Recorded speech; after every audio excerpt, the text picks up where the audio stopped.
Next video बनाते हैं, इसमें ज़्यादा कुछ नहीं बताएंगे, वही चैप्टर है। बाकी ऊपर में जो 7 और 8 लिखा गया है वो सेम टाइप का क्वेश्चन जो है 7 नंबर वीडियो में बताए थे, 8 नंबर वीडियो है, 8 नंबर वीडियो है। ठीक है, क्वेश्चन देखते हैं, यहाँ पे बनाते हैं। बोला गया है ए फ्रैक्शन बिकम्स 9/11। एक फ्रैक्शन जो है, फ्रैक्शन मतलब बोले हैं, फ्रैक्शन बताए हैं ना, न्यूमरेटर डिनोमिनेटर वो होगा a/b फॉर्म में होगा। तो ए फ्रैक्शन बिकम्स 9/11, एक फ्रैक्शन जो है 9/11 हो जाता है, बन जाता है। कब? If 2 is added to both the numerator and denominator. अगर 2 को दोनों में, न्यूमरेटर एंड डिनोमिनेटर दोनों में जोड़ देंगे तो वो फ्रैक्शन 9/11 हो जाता है।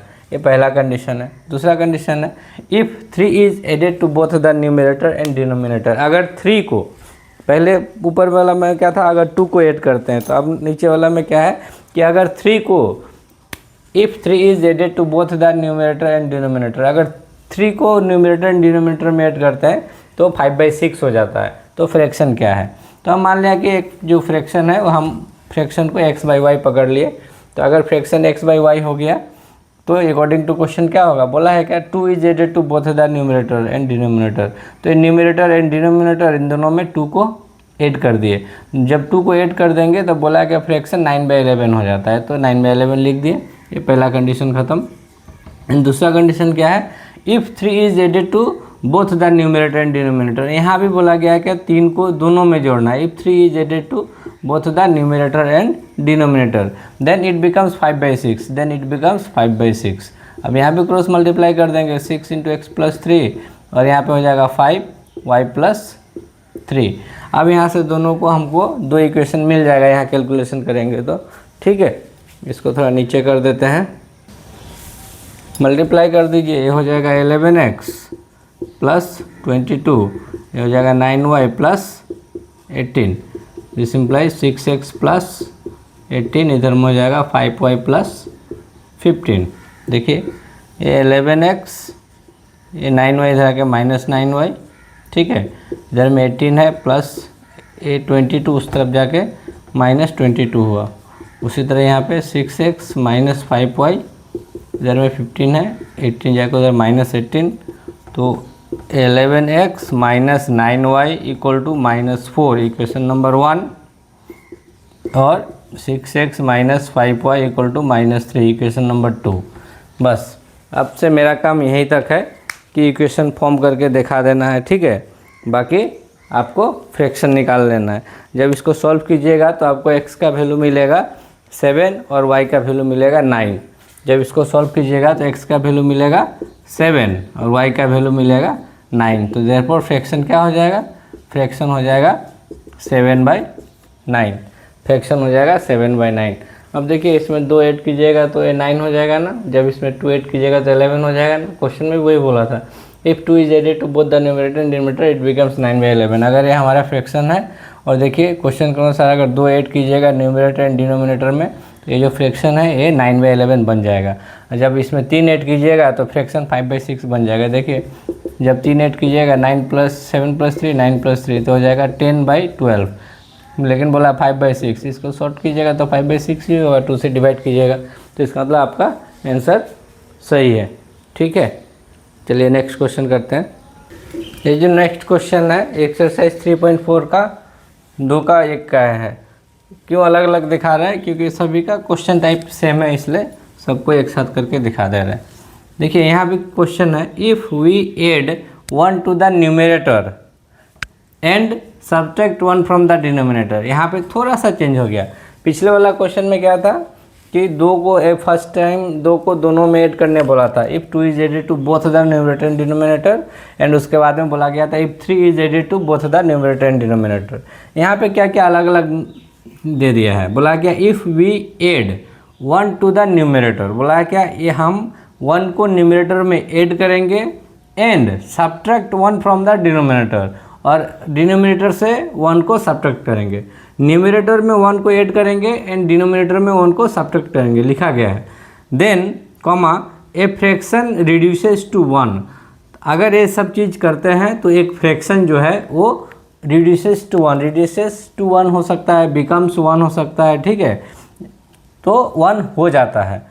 तो ये पहला कंडीशन है, ख़त्म। दूसरा कंडीशन में बोला है इट बिकम्स हाफ 1/2, कौन, फ्रैक्शन, फ्रैक्शन बिकम्स 1/2 कब, when we add only 1 to the denominator, जब हम डिनोमिनेटर में, सिर्फ डिनोमिनेटर में ही ऐड कर रहे हैं और कहीं ऐड नहीं कर रहे हैं, देखिए इसलिए ओनली बोला है। If we only add 1 to the denominator then what is the fraction, तो वही सेम तरीका है। Let the fraction be x पकड़ लिए, let the fraction be x, ना अकॉर्डिंग, सॉरी फ्रैक्शन भी एक्स बाई वाई होगा, फ्रैक्शन में न्यूमरेटर एंड डिनोमिनेटर दोनों होगा ना, तो लेट द फ्रैक्शन भी एक्स बाई वाई। तो अकॉर्डिंग टू क्वेश्चन क्या बोला, if we add 1 to the numerator, numerator में 1 को ऐड करना है, न्यूमरेटर ऊपर वाला है ऐड कर दिए, and subtract 1 from the denominator, और डिनोमिनेटर से 1 को माइनस करना है, then this fraction is reduces to 1, तो 1 हो गया। एंड दूसरा कंडीशन क्या है, इट बिकम्स हाफ कब, when we add only 1 to the denominator, मतलब न्यूमरेटर में कुछ नहीं करना है, सिर्फ डिनोमिनेटर में 1 ऐड करना है, सिर्फ डिनोमिनेटर में 1 ऐड करना है, देन ये फ्रैक्शन क्या हो जाएगा 1/2 हो गया। अब क्रॉस मल्टीप्लाई करेंगे, इक्वेशन बनाएंगे, सॉल्व करेंगे, ये 1 का नीचे क्या है 1 ही है, कुछ नहीं मतलब 1 ही है, या फिर ऐसे समझिए डायरेक्ट इसको क्रॉस मल्टीप्लाई कर लीजिए, इधर में x + 1 हो गया, इधर में 1 × y - 1, ठीक उसी तरह 2 × x, इधर में हो जाएगा 1 × y + 1, तो हो जाएगा x + 1, 1 से मल्टीप्लाई करने से क्या वही होगा, ये हो जाएगा 2x, सेम 1 से पूरा को मल्टीप्लाई किए तो सेम हुआ, तो ये हो गया x - y = -1 - 1, this implies 2x - y = 1, this implies x - y = -2, equation number 1 और ये इक्वेशन नंबर 2, दो इक्वेशन मिल गया। अब सॉल्व करना बता चुके हैं ऑलरेडी, ठीक है। आप कोई भी मेथड से बनाइए, सॉल्व कीजिएगा तो आपका x का वैल्यू आएगा 3 और y का वैल्यू आएगा 5, तो फ्रैक्शन आपका क्या हो जाएगा, फ्रैक्शन हो जाएगा 3/5। देखिए अब इसमें मतलब सूट कर रहा है, मतलब ये इसको सेटिस्फाई कर रहा है कि नहीं, देखिए चेक करके क्या बोला गया पहला कंडीशन में कि 1 जो है न्यूमरेटर को ऐड करेगा और 1 डिनोमिनेटर में सब्ट्रैक्ट करेगा, 1 डिनोमिनेटर में सब्ट्रैक्ट करेंगे, तो हो गया 4/4, तो हो गया 1, हो गया ना, बोल ये लोग भी बोला था रिड्यूसेस टू 1। दूसरा कंडीशन में क्या बोला था, सिर्फ ऐड किस में करना है, डिनोमिनेटर में करना है, तो न्यूमरेटर को रहने दीजिए, डिनोमिनेटर में सिर्फ ऐड कीजिए, 1 ऐड कीजिए, तो 3/6, इसको जब शॉर्टेस्ट फॉर्म में कीजिएगा तो हाफ आ गया, ये लोग भी बोला था हाफ, इसका मतलब आपका आंसर सही है, ठीक है। नेक्स्ट क्वेश्चन 3.3 एक्सरसाइज का 2 का 3 नंबर क्वेश्चन है, बहुत ही ईजी क्वेश्चन है। The coach of a cricket team, cricket team का कोच, कोच किसको बोलते हैं, जो सिखाते हैं, क्रिकेट खेलना सिखाते हैं, ठीक है, उसको कोच बोलते हैं। The coach of a cricket team by 7 bats and 6 balls, coach जो है कि 7 बैट खरीदा है, बाय 7 बैट और 6 बॉल्स, 7 बैट खरीदा है और 6 बॉल खरीदा है, और उसके लिए उसको कितना रुपया देना पड़ा है, 3800 रुपीज़ वो दिया है दुकानदार को। पहला कंडीशन ख़त्म। लेटर, लेटर मतलब बाद में C22, बाद में वो फिर से खरीदी, क्या खरीदी, C22 3 बैट एंड 5 बॉल, ये बॉल होगा, 3 बैट्स एंड 5 बॉल्स। बाद में क्या खरीदी हो, ये तो पहला बार क्या खरीदने के लिए खरीद लिया, उस समय 7 बैट खरीदा था एंड 6 बॉल्स खरीदा था, इतना रुपया दिया आ गया। उसके बाद फिर हो गई दूसरे दिन किसी दिन, फिर जाको 3 बैट खरीदी और 5 बॉल खरीदिया, उस समय उसको 1750 रुपया देना पड़ा, तो बोला गया है 1750 देना पड़ा है। बोला है find the cost of each bat and each ball, बोला है ईच बैट और ईच बॉल का दाम कितना होगा, ईच बैट और ईच बॉल का मतलब 1 बैट और 1 बॉल का दाम कितना होगा, ये तो हमको पता नहीं है कितना होगा, तो हम क्या करेंगे इसको कि सपोज कर देंगे, लेट द प्राइस या फिर कॉस्ट लिखा है ना, let the cost of each bat be ₹X and each, या फिर डायरेक्ट फिर से लिखिए यहाँ पे, and the cost of each ball be ₹Y। Now according to question, ये सपोज कर लिए, लेट कर लिए हम कि एक बैट का दाम X रुपया है और एक बॉल का दाम Y रुपया है। अगर एक बैट का दाम X रुपया होगा तो 7 बैट का दाम कितना होगा? 1 बैट का कॉस्ट कितना है? x रुपीज़ है। 1 का x है।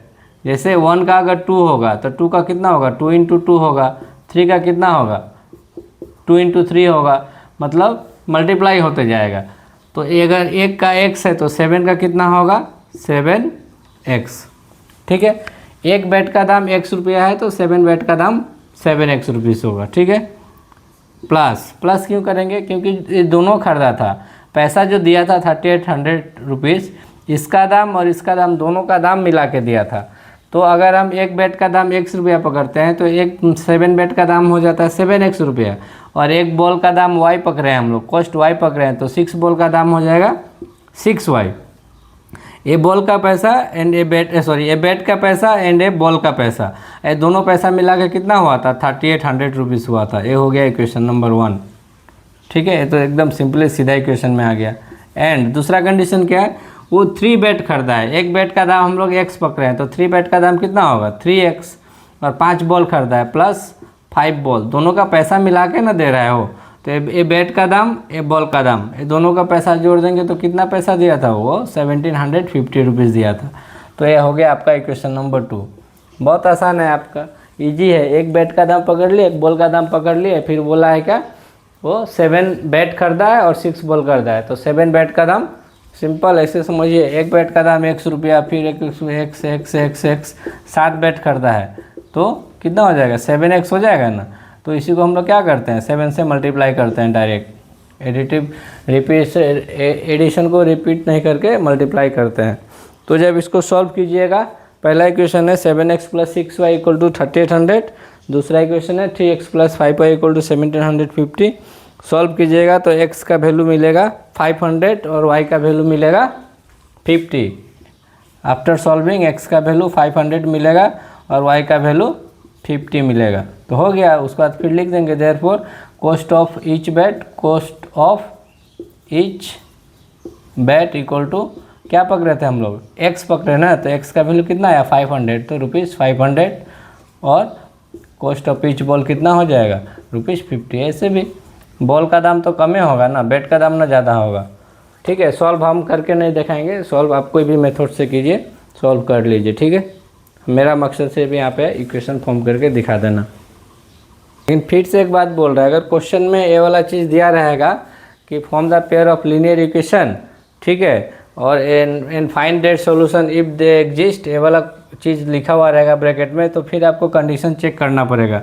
A1/A2, B1/B2, C1/C2 निकाल कर चेक करना पड़ेगा कि वो मतलब यूनिक सोल्यूशन हो रहा है कि नहीं। अगर यूनिक सोल्यूशन हो रहा है तभी सॉल्व करना है, बाकी दूसरा में तो करना ही नहीं है। ठीक है, नेक्स्ट क्वेश्चन करते हैं। अब थोड़ा क्वेश्चन दूसरा प्रकार का क्वेश्चन आ गया। ये सेम एक्सरसाइज 2 का 6 नंबर क्वेश्चन है, 2 का 6। देखिए 5 years हैंस का मतलब बताए हैं ना पहले।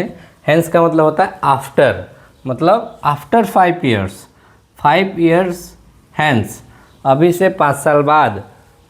द एज ऑफ जैकोब, एक आदमी का नाम है JACOB, Jacob. The age of Jacob will be 3 times that of his son. अभी से 5 साल बाद जैकोब का जो उम्र होगा वो कितना होगा नहीं बताया इन नंबर। वो बोला है क्या? उसका बेटा का जितना होगा। Jacob age will be 3 times that of his son. कब? अभी से 5 साल बाद। अभी से 5 साल बाद उसका जितना, उसका बेटा का जितना भी एज होगा, मान लिया उसका बेटा का अभी से 5 साल बाद 8 years होगा, तो जैकोब का एज कितना हो जाएगा? 3 times बोला है, तो जैकोब का एज हो जाएगा 24। ऐसे भी बाप का उम्र तो ज़्यादा होगा ही, फादर का उम्र ज़्यादा होगा ही बेटा से। तो अभी से 5 साल बाद जैकोब का कितना एज होगा? उसका बेटा का एज का 3 times होगा। क्लियर? यहाँ तक ओके। बोला गया फिर नेक्स्ट क्वेश्चन बोला, नेक्स्ट ये कंडीशन बोला है 5 years एगो, अभी से 5 साल पहले। ये बताया अभी से 5 साल बाद इतना हो जाएगा। और दूसरा कंडीशन बोला है कि अभी जितना एज है उससे अभी से 5 साल पहले जो था, 5 years एगो मतलब बिफोर 5 years एगो जैकोब का जो एज था, Jacob's age was 7 times that of his son. 5 साल पहले जैकोब का एज अपना बेटा का 7 गुना था, 7 टाइम्स था। ऐसे भी जैसे जैसे स्टार्टिंग में जैसे जैसे बेटा का उम्र बढ़ते जाता है, फादर का और बेटा का जो एज का टाइम्स है वो घटते जाता है ना, घटेगा ही। देखो 5 साल पहले 7 टाइम्स था और अभी से 5 साल बाद 3 टाइम्स हो जाएगा, नहीं होगा। मान लिया सपोज एक मनुष्य है, उसका उम्र 25 है, जब उसका बेटा जन्म लिया तो जब उसका बेटा 1 साल का हुआ तो 25 का हुआ, ठीक है। जब उसका बेटा 1 साल का हुआ तो आदमी 25 का था, तो उस दोनों कितना टाइम्स हुआ, 25 टाइम्स हुआ। लेकिन जैसे उसका बेटा 5 साल का हो जाएगा, जैसे उसका बेटा 5 इयर्स का हो जाएगा, तो इस आदमी का एज कितना हो जाएगा, 30 हो जाएगा, ठीक है ना, होगा ना। ये 5 साल हुआ तो कितना होगा, 30 या फिर 29 होगा। या फिर यहाँ पे अगर 6 कर देते हैं आफ्टर 5 इयर्स, इसमें 5 साल जोड़ दिए, इसमें 5 साल जोड़ दिए, दोनों का उम्र बढ़ेगा ना। तो 5 साल बाद बेटा का उम्र 6 हो गया, 5 साल बाद बाप का उम्र 30 हो गया। तो उस समय देखिए एज कितना टाइम्स हो गया, इस समय कितना टाइम्स हुआ, इसका 5 टाइम्स हुआ सिर्फ। देखो यही 5 साल पहले इसका 25 टाइम्स था और वही 5 साल बाद देखो सिर्फ 5 टाइम्स हुआ। तो जैसे जैसे बेटा का उम्र बढ़ते जाता है तो फादर बेटा का जो एज का टाइम्स है वो घटते जाएगा और घटते ही जाएगा। दिखा दिए कैसे घटता है। ओके, क्वेश्चन पे आते हैं। तो एक कंडीशन दिया गया है, बोला गया what are their present ages. Their मतलब उनके, उन दोनों के, जैकब और उसका बेटा का। तो उसको क्या करेंगे हम, वही सेम लेट सपोज कर देंगे, लेट द प्रेजेंट एज निकालने बोला है ना, तो प्रेजेंट एज पकड़ेंगे, let the present age of Jacob be x years पकड़ लिए, x years, and the present age of son be y years. Jacob का x पकड़ लिए और सन का y पकड़ लिए, हो गया। बना दीजिए according to question Jacob age will be 3 times the son. कब, 5 साल बाद। अभी अगर जैकब का एज x है तो 5 साल बाद कितना होगा, 5 बढ़ जाएगा। अगर मेरा एज अभी मान लिया सपोज 30 है तो 5 साल बाद मेरा एज कितना होगा, 35 होगा ना। तो उसमें क्या किए, 30 + 5 किए। उसी तरह अभी जैकब का एज x पकड़ा है तो 5 साल बाद कितना हो जाएगा x, उसका x + 5। और 5 साल बाद उसका बेटा का उम्र कितना हो जाएगा, 5 साल बाद उसका बेटा का उम्र हो जाएगा y + 5, दोनों में 5 ऐड होगा। हो गया, कर दिए। अभी अगर प्रेजेंट एज जैकब का x है तो 5 साल बाद उसका x + 5 हुआ और सन का कितना होगा, y + 5। लेकिन क्वेश्चन में क्या बोला है, तो जैकब एज विल बी, तो ये हुआ जैकब एज विल बी मतलब इक्वल टू हो जाएगा, जैकब एज हो जाएगा, क्या हो जाएगा, 3 टाइम्स द डेबिट सन।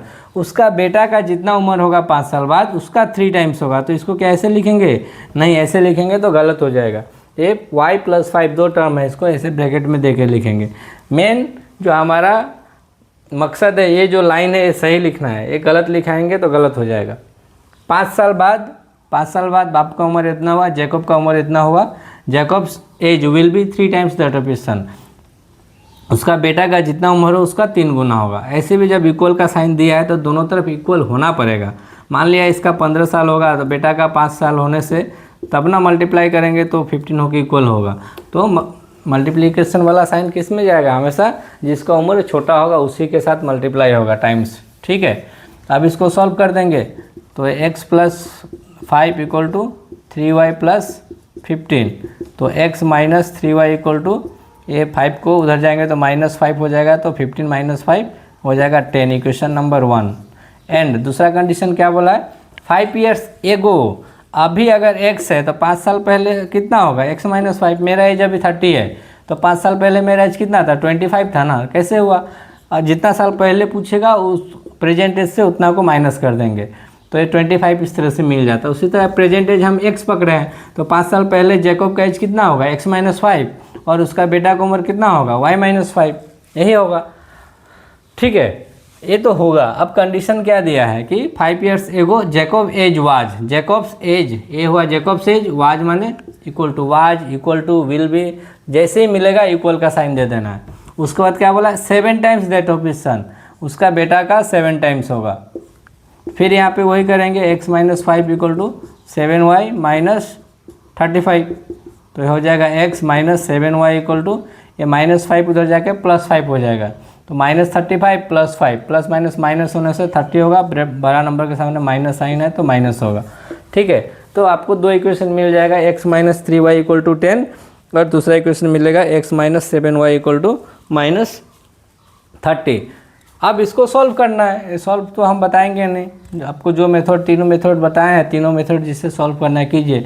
तो यहाँ से सॉल्व कीजिएगा तो x का वैल्यू 40 मिलेगा और y का वैल्यू 10 मिलेगा। तो लास्ट में लिख दीजिएगा therefore present age of Jacob be 40 years equal to 40 years and present age of son is 10 years. इसको वेरीफाई करना है तो वेरीफाई कर सकते हैं। अगर आपको प्रेजेंट एज 40 मिला है जैकब का एंड प्रेजेंट एज 10 मिला है सन का, तो इसके अनुसार सेटिस्फाई करता है क्या? देखो तो 5 ईयर्स हैंस, अभी से 5 साल बाद इसका उम्र कितना हो जाएगा? अभी से 5 साल बाद इसका उम्र हो जाएगा 45 और 5 साल बाद इसका उम्र कितना हो जाएगा? 15। तो बोला है 5 साल बाद जैकब का एज जो होगा 3 टाइम्स हो जाएगा, हो तो गया है 3, अब उसका सन 15 हो जाएगा या 45 हो जाएगा, तो 3 टाइम्स हो ही गया। पहला कंडीशन फुलफिल हो गया। दूसरा कंडीशन बोला गया अभी से 5 साल पहले, अभी प्रेजेंट एज मिला है हमको 40, तो 5 साल पहले इसका एज होगा 35 और इसका एज 5 साल पहले कितना होगा? 5 होगा। ठीक है, अब बोला है कि 5 साल पहले जैकब का एज जो है अपना बेटा का एज का 7 टाइम्स था। देख लो 7 टाइम्स है कि है, तो बेटा का 5 साल पहले 5 था और इसका 35 था, तो 5 साल पहले 5 7 या 35 होता ही है, इसका तो 7 टाइम्स था। सही है, तो दोनों क्राइटेरिया, दोनों जो कंडीशन है फुलफिल हुआ, मतलब हमारा जो आंसर है एक्स और वाई का वैल्यू जो निकाले हैं वो सही है। ठीक है, सॉल्व हम नहीं बताएंगे, सॉल्व आप लोग कीजिएगा। सॉल्व का मेथड बता दिए, आपको जो मेथड ईजी लगे उसी मेथड से कीजिए। ठीक है, नेक्स्ट क्वेश्चन एक्सरसाइज 3.4 में आ गए हम। 3.4 का 2 नंबर क्वेश्चन है। 3.4 का क्वेश्चन नंबर 2 का 2। बोलेंगे क्यों ऐसा हो गया? क्योंकि क्वेश्चन का जो टाइप है एज रिलेटेड क्वेश्चन है, इसलिए वहाँ से हम एज रिलेटेड क्वेश्चन उठा लिए हैं। ठीक है, ताकि सुविधा हो समझने में। अब देखिए 5 ईयर्स एगो मतलब 5 साल पहले Noori was thrice age old age Sonu. Noori जो होगा 3 गुना होगा किसका? सोनू का जितना उम्र होगा 5 साल पहले उसका 3 गुना होगा नूरी। मतलब मान लिया सोनू का 5 साल पहले उम्र 10 था, मान लिया सपोज 10, तो नूरी का कितना होगा? बोला नूरी वाज 3 टाइम्स, थ्राइस मतलब 3 टाइम्स किसका? सोनू का। सोनू का अगर 5 साल पहले 10 था तो नूरी का कितना हो जाएगा? 3 टाइम्स होगा, 3 × 10 होगा, 30 हो जाएगा। पहला कंडीशन। दूसरा कंडीशन 10 ईयर्स लेटर, 10 साल बाद नूरी का एज जो होगा सोनू का एज का 2 गुना होगा। ऐसे पिछले क्वेश्चन में बताया है ना, जैसे जैसे उम्र बढ़ते जाता है वो जो टाइम्स है टाइम्स घटते जाता है। देखो 5 साल पहले 3 टाइम्स था, अब 10 साल बाद 2 टाइम्स हो जाता है। वही बोला 10 साल बाद नूरी का एज जो एज होगा वो सोनू का एज का क्या होगा? 2 गुना हो जाएगा। मान लिया अभी सोनू का एज मान लिया 10 साल बाद 20 ईयर्स हो जाएगा, तो नूरी का एज कितना हो जाएगा? 40 हो जाएगा। मतलब बोला उस समय सिर्फ 2 टाइम्स हो जाएगा। ठीक है, अब बनाते हैं। तो बोला how old are Noori and Sonu. तो नूरी और सोनू का उम्र कितना है? तो हम लोग पकड़ लेंगे उम्र कितना है का मतलब प्रेजेंट एज कितना है। ठीक है, तो दोनों का उम्र कितना है? तो हम सपोज कर लेंगे let the age of Noori be x years. ऐसे भी लिखते हैं let Noori is x years old, ऐसे भी लिखते हैं let the Noori be x years old, ऐसे भी लिखते हैं। ठीक है, तो हम लिखें let the age of Noori be x years and the age of Sonu be y years. हो गया। अभी अकॉर्डिंग टू क्वेश्चन क्या बोला है? 5 ईयर्स एगो, जैसे 5 ईयर्स एगो बोला है दोनों का 5 ईयर्स एगो निकाल लेते हैं। नूरी का अभी x है 5 साल पहले, इसमें x माइनस करेंगे, इसका y है तो 5 साल पहले इसमें 5 माइनस करेंगे। तो बोला गया 5 साल पहले नूरी का जो age was will be becomes, बोले इक्वल का साइन देना है। तो 5 साल पहले नूरी का एज हुआ इतना, वाज मतलब इक्वल टू 3 टाइम्स, मतलब 3 टाइम्स मतलब multiplication of age old age Sonu. Sonu का जितना होगा एज उतना। अब कर दीजिए 3y माइनस 15, इसको सिंप्लीफाई कीजिएगा तो कितना मिलेगा? ये प्लस जाकर उधर जाके माइनस प्लस हो जाएगा तो -10 होगा। एंड दूसरा कंडीशन क्या है? Noori will be twice age old age Sonu कब 10 ईयर्स लेटर। तो 10 साल बाद इसका एज होगा x + 10, इसका एज होगा y + 10। क्वेश्चन पढ़िए आप, Noori will be age, Noori will be मतलब इक्वल टू, ये तो नूरी का एज हुआ 10 साल बाद, तो नूरी विल बी कितना twice old age Sonu, Sonu का दोगुना हो जाएगा। तो हो जाएगा x + 10, इधर में हो जाएगा 2y + 20। जब इसको सिंप्लीफाई कीजिएगा तो x - 2y = 10 आएगा। ये +10 हो जाएगा -10 होगा, 20 - 10 फिर से 10 मिलेगा। तो इक्वेशन नंबर 2 ये वो हो जाएगा। इक्वेशन नंबर 1 पहले मिला है, तो इन दोनों को जब सॉल्व करेंगे तो कितना आंसर आएगा, x - 2y = 10। सॉल्व करेंगे तो x का वैल्यू 50 आएगा और y का वैल्यू 20 आएगा। सॉल्व करेंगे तो x का वैल्यू 50 आएगा और y का वैल्यू 20 आएगा। अगर किसी को वेरीफाई करना है क्वेश्चन के बाद तो हमेशा वेरीफाई कर लिया कीजिए। नूरी का एज कितना आया 50 और सोनू का एज 20। अब देखिए तो इसको फुलफिल कर रहा है 5 साल पहले, तो 5 साल पहले इसका एज कितना हो जाएगा 45 हो जाएगा ना, और 5 साल पहले इसका एज कितना हो जाएगा सोनू का, इसका हो जाएगा 15। देखिए तो 3 टाइम्स होता है, Noori was 3 times that of his son, हाँ 3 टाइम्स सोनू 3 टाइम्स हो रहा है। तो और क्या बोला है 10 साल बाद, 10 साल बाद इसका उम्र हो जाएगा 60 और इसका उम्र हो जाएगा 30। क्या बोला 10 साल बाद Noori will be twice age old age Sonu, दोगुना हो जाएगा, हाँ दोगुना तो हो रहा है, ट्वाइस हो रहा है, मतलब हमारा जो आंसर निकला है वो सही है। लास्ट में क्या लिख देंगे, therefore the age of Noori be 50 years and the age of Sonu be 20 years. ठीक है, एक क्वेश्चन करते हैं, वही सेम एक्सरसाइज है 3.4 का, 2 नंबर का 3 नंबर क्वेश्चन है 3.4 का। ठीक है, इस क्वेश्चन को थोड़ा समय लेंगे, एकदम धीरे धीरे बताएंगे, समझ लीजिएगा, क्योंकि ये क्वेश्चन बहुत ही इम्पोर्टेंट है अभी भी और आगे चलकर भी। ठीक है, उससे पहले हम कुछ बोलते हैं। हम लोग जो नंबर लिखते हैं, मान लिया 78 लिखें, 93 लिखें, 103 लिखें, ये जो नंबर है ये हमारा 2 डिजिट नंबर है, 2 डिजिट नंबर है। ये नंबर लिखने के लिए हमको 2 डिजिट का यूज हुआ, क्या क्या 7 और 8, 2 डिजिट नंबर, 2 डिजिट यूज हुआ। ये भी 2 डिजिट नंबर है जिसमें 2 अंक है और 2 डिजिट नंबर है। ये वाला जो है ये कितना हो जाएगा, ये 3 डिजिट नंबर हो जाएगा, 3 डिजिट नंबर। हम लोग नंबर सिस्टम में कितना डिजिट यूज करते हैं, टोटल 10 डिजिट यूज करते हैं, 0 1 2 3 4 5 6 7 8 9, यही 10 डिजिट यूज करके हमको जितना भी नंबर लिखना होता है तो लिखते हैं। तो जो भी हो, ए 2 डिजिट नंबर हुआ, ए 3 डिजिट नंबर हुआ, सॉरी ए भी 2 डिजिट नंबर हुआ, ए 3 डिजिट नंबर हुआ। क्या क्या डिजिट हुआ, 3 0 और 1। ए भी 3 डिजिट नंबर नहीं हुआ, एकदम लेफ्ट मोस्ट में अगर 0 है तो वो 3 डिजिट नंबर नहीं कहलाएगा, क्योंकि इसका वैल्यू तो 38 हुआ, तो ऐसे भी 2 डिजिट ही नंबर हुआ। ठीक है, इसको लेके कन्फ्यूजन नहीं होना चाहिए। लेफ्ट मोस्ट में कम से कम 1, स्मॉलेस्ट नंबर 1 होना चाहिए, तभी जाके वो डिजिट में काउंट हो जाएगा। ये 3 डिजिट नंबर है, ये 2 डिजिट नंबर है। अब देखिए एक चीज़ बताते हैं, हमको कुछ नहीं बोला है, हमको जस्ट बोला है क्या एक नंबर है जिसका जो यूनिट प्लेस में 8 है, हम ऑलरेडी बता चुके हैं। एक नंबर लिखिए जिसका यूनिट प्लेस में 8 होगा और जिसका टेंस प्लेस में 5 होगा। तो नंबर हम लोग सब कोई जो भी क्लास 5 6 के बच्चे हैं, 7 के बच्चे, सब आराम से लिख देंगे कि यूनिट प्लेस में 8 लिखना है, 8 लिखना है और टेंस प्लेस में 5 लिखना है ना, तो लिख देते हैं, ये हो गया। हम लोग काउंट कैसे करते हैं, unit place, tens place, 100 place, 1000 place, 10,000 place, ऐसे होता है ना। यूनिट प्लेस को हम लोग वंस प्लेस भी बोलते हैं। तो अगर हमको लिखने के लिए दिया जाए कि यूनिट प्लेस में 8 लिखिए और टेंस प्लेस में 5 लिखिए, एक ऐसा नंबर लिखिए जिसका यूनिट प्लेस में 8 हो और टेंस प्लेस में 5 हो, तो हम 58 लिख देंगे। कोई बोलेगा कि एक ऐसा नंबर लिखिए जिसका यूनिट प्लेस में 4 हो और टेंस प्लेस में 6 हो, तो हम लोग लिख देंगे ए वाला। ठीक है, 64 लिख देंगे।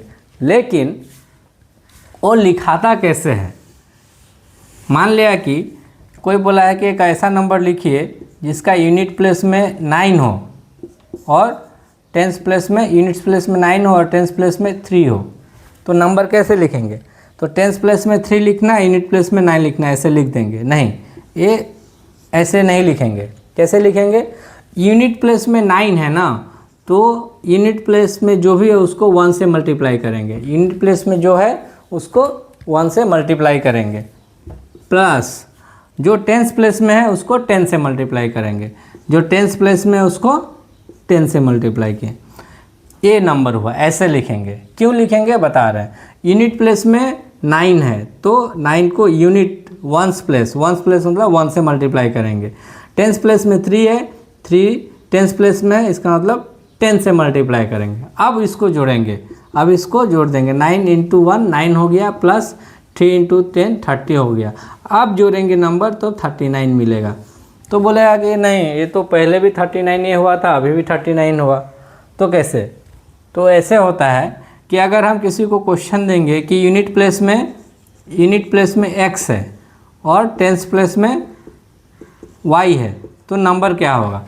तो इसके अनुसार अगर कोई ऐसे लिख देता है यूनिट प्लेस में x हुआ और टेंस प्लेस में y हुआ, जैसे यूनिट प्लेस में 9 हुआ था, टेंस प्लेस में 3 हुआ था, तो हम लोग 39 ऐसे लिख दिए। अगर यूनिट प्लेस में x होगा, टेंस प्लेस में y होगा, तो यूनिट प्लेस में यूनिट प्लेस, टेंस प्लेस में टेंस प्लेस का लिख दिए, तो ये एकदम गलती हो जाएगा। ये तो हो ही नहीं सकता ऐसा। इसलिए बताए थे कि ऐसा नहीं लिखकर ऐसा समझेंगे। जो यूनिट प्लेस में है उसको 1 से मल्टीप्लाई करना होता है, जो टेंस प्लेस में उसको 10 से मल्टीप्लाई करना होता है। तो ये जो हम लोग लिखे हैं नंबर, ये गलत हो जाएगा। तो नंबर हम क्या लिखेंगे? तो अभी बोले हैं जो यूनिट प्लेस में है उसको 1 से मल्टीप्लाई करेंगे। यूनिट प्लेस में क्या है? x, तो x को 1 से मल्टीप्लाई किए, प्लस टेंस प्लेस में कितना है? y, तो y को 10 से मल्टीप्लाई करेंगे। तो मल्टीप्लाई करने के बाद हो जाएगा 1 इंटू x और हो जाएगा 10y।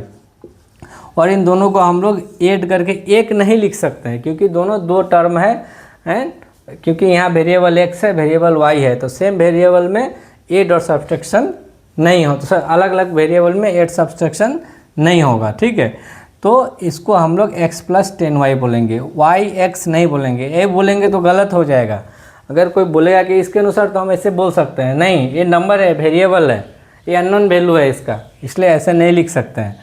मेरा इसलिए इतना देरी जो बोले यही है, कहने का मतलब है अगर यूनिट प्लेस में अगर 9 है और टेंस प्लेस में 3 है तो हमारा नंबर क्या होगा? 9 इंटू 1 प्लस 3 इंटू 10।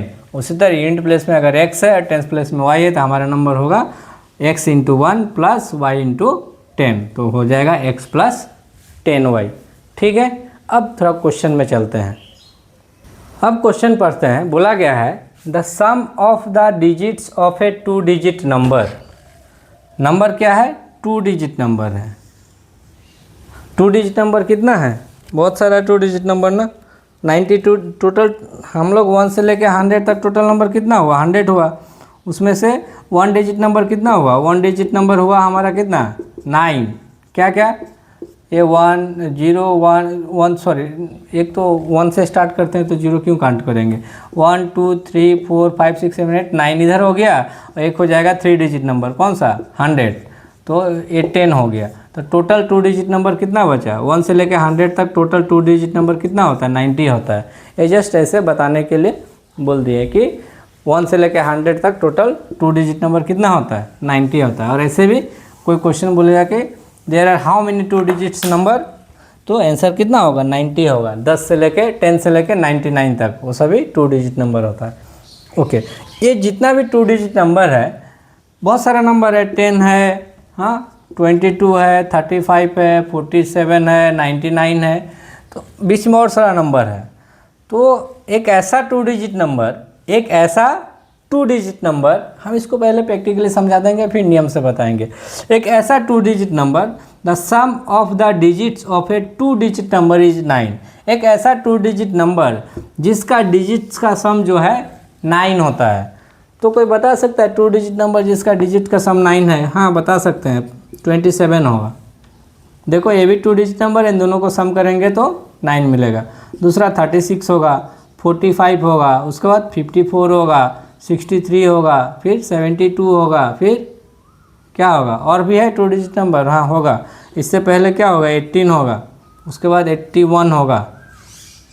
और 2 डिजिट नंबर होगा जिसका सम 9 होगा, हाँ होगा। क्या होगा? 90 होगा। इसमें भी हम 09 नहीं लिख सकते हैं क्योंकि सिंगल डिजिट नंबर है। 90 लिख सकते हैं क्योंकि इसका सम ऑफ द डिजिट्स 9 हुआ। तो ये जो क्वेश्चन जो स्टेटमेंट दिया गया है, the sum of the digits of a 2 digit number is 9, ठीक है, कि एक 2 डिजिट नंबर है जिसका डिजिट का सम जो है 9 होगा। तो आंसर कितना हो सकता है? बहुत सारा हो सकता है। तो क्या सभी आंसर होगा हमारा? नहीं। अब आगे देखेंगे और भी कुछ बोला है क्वेश्चन में। और क्या बोला है देखिए, also 9 times the number, 9 times the number, कौन सा नंबर? ये जो पहले जो नंबर बताया गया वही नंबर ना। And also the 9 times the number, इसका 9 टाइम्स जो होगा, मान लिया इन सभी का 9 टाइम्स करते हैं, इन सभी का 9 टाइम्स करते हैं, 9 टाइम्स द नंबर इज हो जाएगा, कितना हो जाएगा? ट्वाइस द नंबर, नंबर का दुगुना हो जाएगा। कौन सा नंबर का दुगुना हो जाएगा? Obtained by reversing the order of the digits. ये जो नंबर है ऑल्सो 9 टाइम्स द नंबर, एकदम कन्फ्यूजन, धीरे धीरे समझिएगा। पहले बोला कि sum of the digits of a 2 digit number is 9, तो हमको देखें कि ये सब इतना 2 डिजिट नंबर है जिसका डिजिट का सम 9 होता है। क्लियर? ये फुल स्टॉप तक क्लियर बोला। उसके बाद बोला है ऑल्सो 9 टाइम्स द नंबर, ये सब जो नंबर है कोई भी एक होगा आंसर, तो हम सभी को लेके एग्जाम्पल लेके बना रहे हैं ना। तो जो भी आंसर होगा उस नंबर का जो 9 टाइम्स होगा, उस नंबर का 9 टाइम्स जो होगा इज इक्वल टू हो जाएगा, किसका इक्वल टू हो जाएगा? Is twice the number obtained by reversing the order of the digits. इसका जो डिजिट है इसका ऑर्डर को रिवर्स कर देंगे, यानी 1 जो है यूनिट प्लेस में आ जाएगा, ये जो है टेंस प्लेस में आ जाएगा। उसी तरह ये यहाँ आ जाएगा, ये यहाँ आ जाएगा। तो जो आने के बाद जो नंबर मिलेगा, वो जो नंबर होगा, वो तो कुछ नंबर मिलेगा ना, वो जो नंबर होगा ये 9 टाइम्स, इसका 9 टाइम्स और उसका उस नंबर का 2 टाइम्स दोनों बराबर होगा। 9 times the number, 9 times the number is twice, is मतलब इक्वल टू, ट्वाइस मतलब into the number obtained by reversing the digits. Digit को रिवर्स करके जो नंबर मिलेगा वो, तो इसको डिजिट को रिवर्स करके कितना मिलेगा? 81। उस तरह इसका डिजिट को रिवर्स करके कितना मिलेगा? 72। इसका डिजिट को रिवर्स करके कितना मिलेगा? 63। ठीक है। अब देखेंगे कि अगर दोनों बराबर जहाँ पे हो रहा है वही हमारा आंसर होगा। तो 89 जा कितना होता है? 89 जा तो 162 होता है शायद, और ये भी 160। हमारा आंसर तो ये पहले बार में ही मिल गया, हमारा आंसर फर्स्ट टाइम में ही मिल गया। क्या? 81 और मतलब नंबर जो मिलेगा ये कौन सा नंबर है हमारा? 18 नंबर है। क्योंकि इसका जब करेंगे, मान लिया सपोज इसी का कर रहे हैं, 2 टाइम्स इसका रिवर्स करेंगे तो कितना हो जाएगा? 36, तो हो जाएगा 72। ये तो बहुत ये हो जाएगा, कहाँ मिलेगा? तो आंसर हमारा यहीं पे मिल गया। लेकिन बनाएंगे कैसे, अब देख लीजिए कैसे बनाएंगे। ठीक है, ये जस्ट समझाए हैं, थोड़ा सा कुछ तो समझ में आएगा, कुछ तो हिंट्स मिला होगा।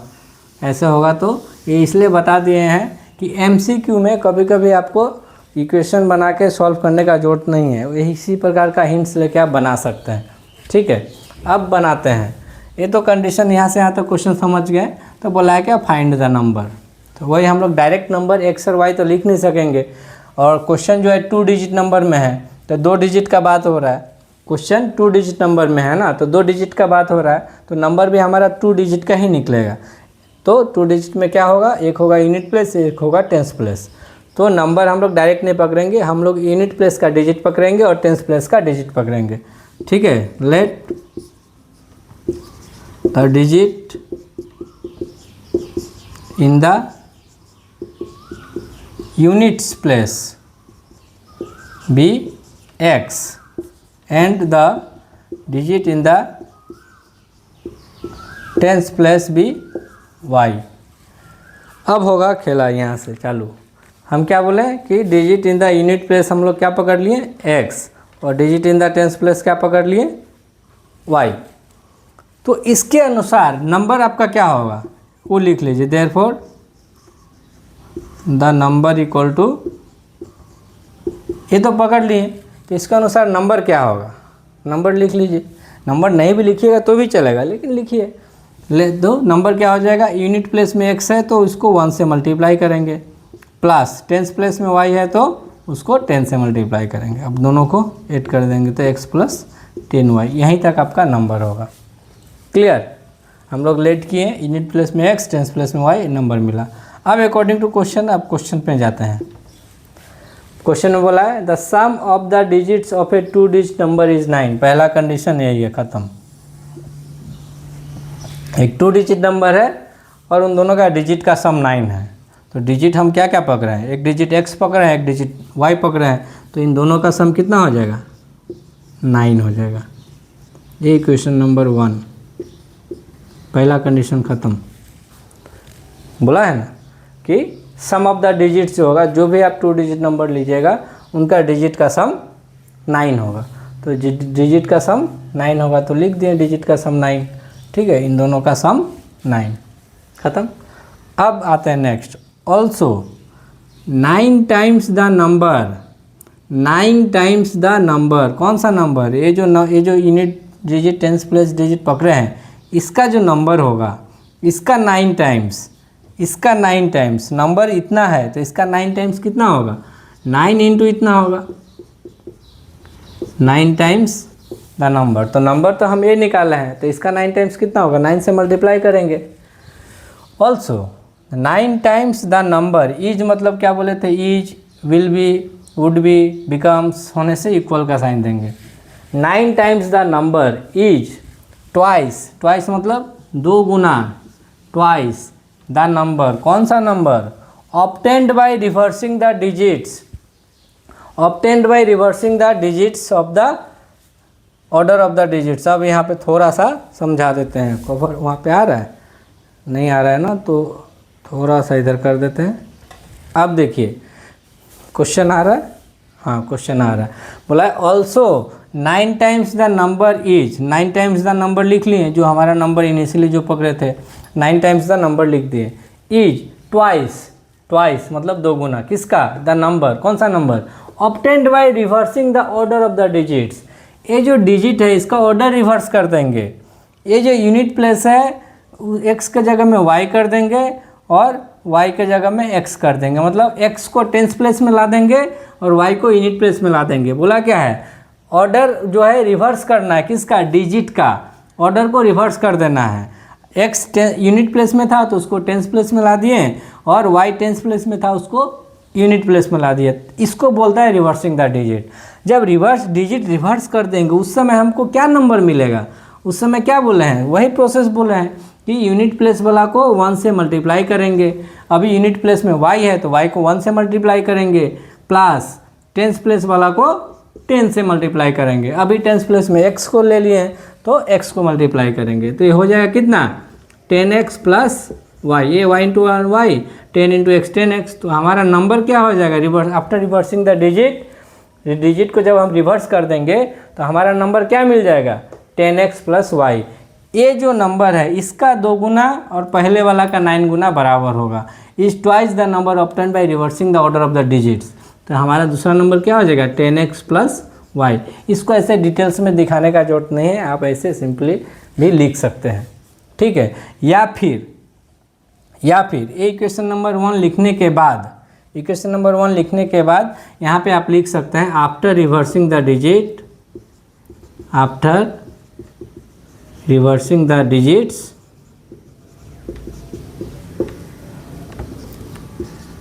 नंबर इक्वल टू क्या हो जाएगा, ये वही लिखना है, 1 into y plus 10 into x equal to y plus 10x के बाद भी ये लाइन लिख सकते हैं, या फिर ये लाइन नहीं भी लिख रहे तो भी चलेगा, अपने से समझ लीजिए और डिजिट को रिवर्स करके लिख दीजिए। तो जब इसको सिंप्लीफाई करेंगे तो 9x प्लस 90y इधर हो जाएगा 20x प्लस 2y, तो ये उधर जाकर कितना हो जाएगा, 9x 11x हो जाएगा, है कि नहीं।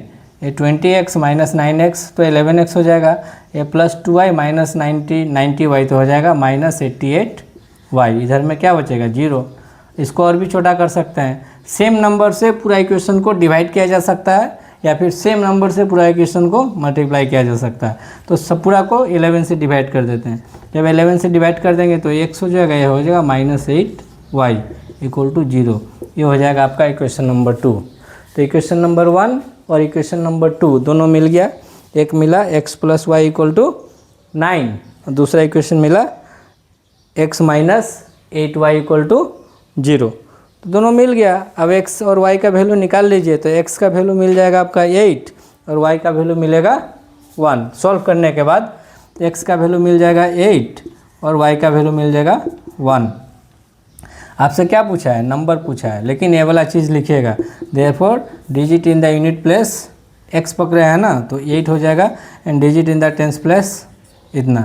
देयरफॉर नंबर इक्वल टू कितना होगा? x + 10y ना ओरिजिनल नंबर है, तो x का x लिखिए प्लस 10 × y, तो हो जाएगा 8 + 10 = 18। ऐसे भी हम लोग जब प्रैक्टिकली ऐसे किए थे एग्जाम्पल के साथ, तो हमारा आंसर कितना आया था? 18 ही आया था। ठीक है, ये क्वेश्चन में आगे चल के जब क्लास 10 ख़त्म हो जाएगा तो ऐसा नहीं कि भूल जाएंगे। ये बहुत ज़रूरी क्वेश्चन है, ये आगे चल के भी आपको ज़रूरत पड़ेगा। ठीक है, बहुत आसानी से समझिए। नंबर का ही ख्याल है, 2 डिजिट नंबर है हम लोग, और कितना बड़ा नंबर है हमारे। ऑलरेडी ये वीडियो तो बड़ा हो चुका है, फिर भी और एक क्वेश्चन कराएंगे इस वीडियो में। ये भी सेम है, एक्सरसाइज 3.4 का 2 का 4 नंबर क्वेश्चन है। ठीक है, अब वीडियो देखने वाले थोड़ा इसको शेयर भी कीजिएगा अगर अच्छा लगे तो, चूँकि ये एंटरटेनमेंट का तो वीडियो है ही नहीं जो अच्छा लगेगा। Education is always boring no, और मैथ्स और भी ज़्यादा होता है, लेकिन समटाइम्स इंटरेस्टिंग भी होता है। जो भी हो, जो देखते हैं वो श्याम के मैथमेटिक्स मेरा यूट्यूब चैनल का नेम है, इसमें जाइए, ये नाम सर्च कीजिए, उसको सब्सक्राइब कीजिए, शेयर कीजिए। ठीक है, हेल्प मिलेगा लोगों को, जो बच्चे पढ़ते हैं उनको भी हेल्प मिलेगा। आइए क्वेश्चन देखते हैं। वाला question, Meena went to bank, Meena bank गया टू विड्रॉ ₹2000। मीना बैंक गया टू विड्रॉ मतलब निकालना, पैसा निकालना है। 2 चीज़ होता है बैंक में, क्या करना नॉर्मल लोगों के लिए, या तो विड्रॉ करता है पैसा, ये TH साइलेंट रहेगा, या तो पैसा वो विड्रॉ करेगा या फिर वो डिपॉजिट करेगा। डिपॉजिट करना मतलब पैसा ले जाके बैंक में जमा करना, और विड्रॉ करना मतलब आपका अकाउंट में जो पैसा जमा है उसमें से आपका जो मन हो निकालिए। जो पैसा जमा, ऐसा नहीं कि 1000 रुपीज़ आपका बैंक में है, आपका अकाउंट में बोलिएगा 2000 रुपीज़ दीजिए। आपका जो डिपॉजिट मनी है वहाँ से आप विड्रॉ कीजिएगा। और भी कुछ बैंक में नियम है कि मिनिमम आपका बैंक में कुछ पैसा रहना पड़ेगा, एक नियम है। ठीक है, कि मिनिमम बैलेंस बोलकर आता है कि मिनिमम बैलेंस आपका बैंक के अकाउंट में 500 रहना ही है। मान लिया आपका बैंक के अकाउंट में 500 रुपीज़ है, आप जाके बोलिएगा हमको 200 रुपीज़ दीजिए, तो वो सिस्टम ही अलाउ नहीं करेगा, क्योंकि नियम ही बना के रख दिया गया है। कंप्यूटर में ऐसा प्रोग्राम फिट करके रख दिया गया है कि 500 से जब तक 500 अगर मिनिमम हो गया तो उसके बाद पैसा नहीं निकाल पाइएगा। तो कुछ कुछ बैंक में नियम है, और उसका मिनिमम बैलेंस का भी अपना अपना क्राइटेरिया है। कौन 500 रुपया है, किसी का 1000 है, किसी का 5000 है, ऐसा है। ठीक है, तो मीना बैंक गया पैसा निकालने के लिए। कैसा, कितना पैसा निकालना है? तो विड्रॉ ₹2000। हाँ, ये 2000 यहाँ तक पहला बात कि 2000 रुपया निकालने के। तो 2000 रुपया निकालने गया तो बैंक वाला उसको 2000 का भी एक नोट दे के भेज सकता है, लेकिन अभी 2000 का नोट बंद हो गया। कहाँ चलता है? नहीं चलता है, मतलब इसको बंद करने की कगार पे है, या फिर 2000 का नोट अब नहीं मिलेगा। ऑफिशियली हुआ या नहीं हुआ नहीं पता, लेकिन मार्केट में तो नहीं मिल रहा है, मतलब बाहर में ट्रांजेक्शन में हम लोग को नहीं मिलता है। तो 2000 रुपया लाने गया तो बैंक वाला उसको क्या कर सकता है? या तो 500 का नोट दे सकता है, या फिर 200 का नोट देगा, या फिर 100 का नोट देगा, या फिर 50 का नोट देगा, या फिर बोलेगा सब 20 का ही नोट देंगे, या फिर सब 10 का ही नोट देंगे। यही सब बैंक कैशियर उसको दे सकता है। क्या क्या नोट दे सकता है? 500 का भी नोट दे सकता है, 200 का भी नोट दे सकता है, 100 का भी नोट दे सकता है, और 50 का भी नोट दे सकता है, और 20 का भी नोट दे सकता है, और 10 का भी नोट दे सकता है, उसका जो मर्जी हो। अगर वो 500 का नोट देगा तो 4 नोट देगा, तभी तो 2000 होगा। अगर 200 का नोट देगा तो 10 देगा, अगर 100 का नोट देगा तो 20 होगा। इसका नोट देगा तो कितना देगा? 20 होने के लिए 40 होना पड़ेगा। इसका नोट देने के लिए 2000 होने के लिए 100 नोट देना पड़ेगा और इसके लिए 200 नोट देना पड़ेगा बैंक वाले को। ये हम अपने मन से बोलें कि 2000 निकालने गया तो ऐसा सब चीज़ हो सकता है। ये 500 का नोट दे सकता है, 200 का, 100 का, 50, 20, 10 ख़त्म। चलो अब इसको स्किप मारते हैं। She asked for the cashier, ये मीना लड़की है ना इसलिए सी बोला। She asked for the cashier to give her ₹50 and ₹100 notes. Cashier क्या देगा? कैशियर अपना काम जल्दी सलटाने के लिए ले लो, 500 का 4 नोट ले लो, ज़्यादा करना नहीं पड़ेगा, दे दिया। तो उससे पहले ही मीना क्या बोला कि हमको ₹50 और ₹100 का नोट चाहिए। कितना कितना का नोट चाहिए? ₹50 और ₹100 का। ₹100 का नोट चाहिए और 50, ये दोनों मिलके ही हमको दीजिए। तो कुछ भी हो सकता है, मान लिया 2000 है ना, इसका 19 नोट दे देगा। 19 नोट दे देगा तो इसका क्या होगा? 1900 हो जाएगा। और इसका 2 नोट दे देगा तो इसका 100 हो जाएगा। तो दोनों मिला के 2000 रुपीज़ हो जाएगा, दे सकता है। या फिर इसका 18 नोट देगा, 100 का कितना देगा? 18 नोट देगा और 50 का कितना देगा? 4 नोट दे देगा।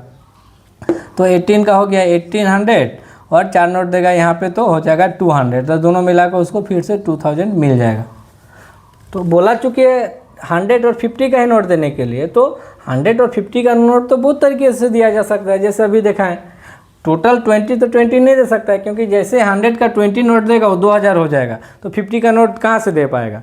तो नहीं दे पाएगा। तो मैक्सिमम 100 का नोट वो 19 दे पाएगा, ठीक है। और 50 का नोट 2 देगा। उसी तरह ऐसे देगा तो ये हो जाएगा। अगर 17 देगा तो ये कितना हो जाएगा? 6 हो जाएगा। अगर 16 देगा तो ये कितना हो जाएगा? 8 हो जाएगा। ऐसे होगा ना, ठीक है। तो जो भी हो कि बोला है क्या, हमको 50 और 100 का नोट देना है, ये दूसरा कंडीशन। चलो ये भी ख़त्म। तीसरा बात बोला है क्या, मीना गोट 25 नोट्स इन ऑल। अब भी आ गया इंटरेस्टिंग बात कि मीना जो है, अभी बोल रहे थे ना 100 का नोट कितना देगा, 50 का नोट कितना देगा, बहुत सारा ऑप्शन आ रहा था। लेकिन अब बोल दिया गया मीना जो है, मीना को टोटल 25 नोट्स ही मिला है। टोटल कितना नोट मिला है? 25 नोट मिला है। तो 25 नोट्स टोटल मिला है, तो 50 का कितना नोट होगा और 100 का कितना नोट होगा? यही Meena got 25 notes in all. Total note कितना मिला है? 25 मिला है। तो how many notes of ₹50 and ₹10 she received. तो 50 का कितना नोट मिला और 100 का कितना नोट मिला। उसको सिंपली अगर ऐसे देखा जाए तो कितना कितना नोट मिलेगा। हम 19 था तो कितना, 19 में कितना था? 19, अगर ये 100 है, ये 50 है, 19 लेने से 2 हो जाएगा। एक कमा दिए तो इसको डबल कर दिए, फिर इसको एक कमा दिए तो फिर इसको डबल कर दिए, हो गया। तो सॉरी, इसको डबल मतलब यहाँ से डबल करना पड़ेगा, ट्रिपल करना पड़ेगा, यहाँ से ट्रिपल करना पड़ेगा। ये अगर 16 नोट लेंगे तो कितना हो जाएगा? 8। अगर और कमा देते 15 नोट लेंगे तो हो जाएगा, फिर ये बढ़ जाएगा तो 10 हो जाएगा। ये आंसर मिल गया। देखो ये जब इस बार जब आते हैं, इस समय 25 नोट्स हो जाता है, टोटल हो जाता है ना। ये इसका हो जाएगा 1500 और इसका 50 का 10 नोट हो जाएगा 500 रुपया, तो हो जाएगा 2000 रुपया। फुलफिल हो गया उसका 2000 रुपया। और क्या बोला है कि मीना को टोटल 25 नोट मिलना चाहिए। ये जो 15, 10, 25 ये भी नोट्स मिल गया, तो हमारा आंसर मिल गया। आंसर क्या होगा? एक होगा 25, 100 का 25 होगा, 50 का 10 होगा। ये तो हम लोग ऐसी हिट एंड ट्रायल मेथड से बनाए हैं, लेकिन इसको बनाएंगे कैसे बनाएंगे? तो ये सेम है। सपोज मान लेंगे let the number of ₹50 note भी x मान लेंगे। मान लिया कि 50 का बोला है ना, कितना 50 का नोट होगा, कितना 100 का नोट होगा। तो मान लेंगे let the number of ₹50 note be x। मान लिया ₹50 नोट x है, एंड और 50 का पहले पकड़ लिया, किसी को भी पहले पकड़िए क्या जाता है। And the number of ₹100 notes भी y। ₹50 का x पकड़ लिया और ₹100 का y पकड़ लिए। तो क्वेश्चन में बोला है क्या, दोनों नोट मिला के 25 होगा, बोला है ना। ₹50 नोट और ₹25 नोट दोनों मिला के 25 होगा। मतलब ये 50 रुपये का नोट कुछ भी तो है, x है, और 100 रुपीज़ का नोट कुछ भी है तो ये y है। तो दोनों जो है दोनों को जोड़ देंगे तो हमको कितना मिलेगा 25। ये यहाँ से पहला स्टेटमेंट हमको यहाँ से मिल गया है, पहला इक्वेशन कि दोनों को मिला के 25 होगा। एंड अब आते हैं दूसरा वाला में, ठीक है। अब बोला क्या 2000 रुपया ही ले रहे हो, 2000 रुपया ले रहा है ना, और नोट 50 का ही है और 100 का ही है, ठीक है। तो बोला क्या 50 का x नोट लिया है, तो 50 का x नोट लेने से कितना रुपया होगा। 50 का अगर एक नोट लेता है तो 50 रुपया होता है, 50 का 2 नोट लेता है तो 2 × 50 होता है, 50 का 3 नोट लेता है तो 3 × 50 यानी 150 रुपया होता है, 150 रुपीज़ होता है। अगर 50 रुपीज़ का 4 नोट लेता है तो उसको कितना होता है 200 रुपीज़ होता है, यानी 4 × 50 होता है। तो 50 का कितना नोट लिया है, 50 का x नोट लिया है, 50 का x नोट लिया है, तो टोटल रुपया कितना हो जाएगा 50 × x हो जाएगा, ठीक है। और 100 का नोट कितना लिया है y, तो 100 का अगर वही सेम तरीका 100 का अगर एक नोट लेता है तो 1 × 100 रुपीज़ मिलेगा उसको। आ रहा है उधर वाला, हाँ आ रहा है, 100 रुपीज़ मिलेगा।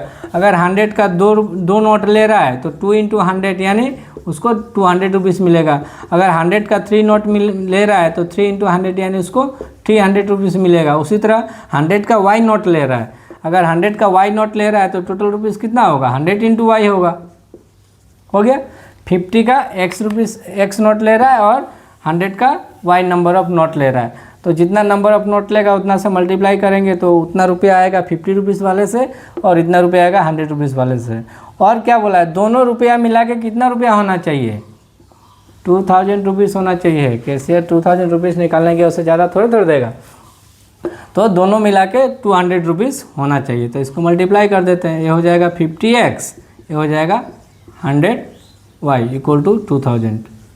इसको छोटा करने से कर सकते हैं। देखिए सब क्या बोले थे, पूरा इक्वेशन को सेम नंबर से या फिर सेम नंबर से मल्टीप्लाई या फिर डिवाइड कर सकते हैं। तो इसको छोटा करने के लिए सबको सेम नंबर से डिवाइड कर दीजिए।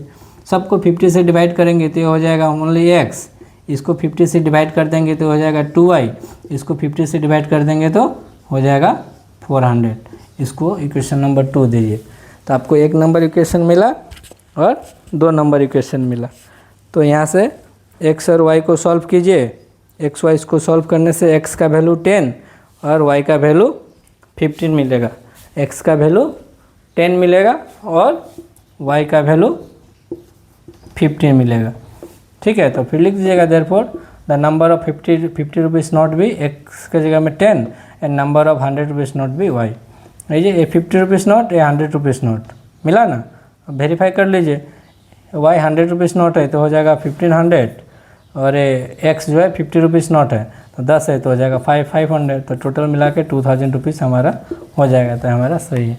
हम सिर्फ इक्वेशन बनाने के लिए बोले हैं वीडियो में, बाकी आप लोग बनाइएगा सॉल्व, जैसे भी जो भी सोल्यूशन जो भी तरीक़ा से आपको सॉल्व करने का मन हो बना लीजिए, ठीक है।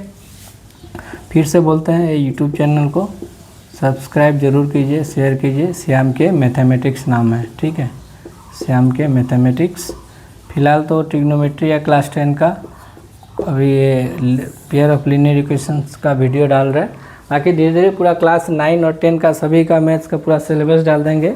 उसके बाद फिर से हम साइंस का भी सिलेबस का न्यूमेरिकल्स वगैरह जो भी हो सके उसका हम वीडियो डालेंगे, ठीक है। ओके, आज के लिए इतना ही। 1 घंटा का वीडियो क्लास हो गया।